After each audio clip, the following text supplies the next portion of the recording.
this level of almost exactly what he said, which is what people are concerned about. They saying that Qataris came to him and said, if we can help you, let us. I mean, that's exactly what people are afraid of, because it means, what are we getting in return? What are they going to get in return? Which he seems to fundamentally not either want to answer or not really understand the level that people are concerned about this as a national security threat, when he continues to just say, well, it's a free gift. Yeah. I mean, you can hear these Republicans say over and over again, there's no such thing as a free gift. I mean, that's been the Republican argument as well. Yeah, and the Republicans, John Thune, I asked him about this yesterday about national security concerns. He said, well, we're going to have to vet this.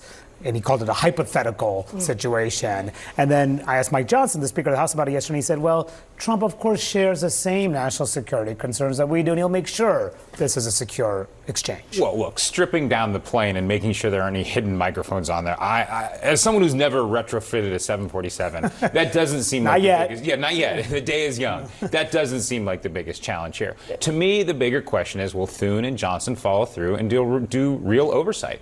Ted Cruz, chairman of the Senate Commerce Committee, does he look into this? Like, these are going, like, I'm guessing no. Yeah, right? I think we sort of know, but that's really where, if this story advances beyond sort of liberal outrage and some sort of Republican concerns, that's really what will happen. It'll happen where you and I spend most of our days on Congress. And I'm not convinced that we're going to have big hearings looking into this, as long as Republicans, here's my caveat, as long as Republicans are in charge. Yeah, that's my parachute. Yeah, it also sort of makes Donald Trump look like the beta, right? And the country. We're going across the world because we're too poor to get a plane from somebody else. I mean, this is Trump, who's like, we're a superpower, and yet we're taking handouts from Qatar and authoritarian nations. So that in and of itself, just sort of the optics of it, is really, I think, contradicting what Trump's sort of idea of America is, and himself as like the great salesman and bringing America back to greatness. Well, if our greatness is relying on another country's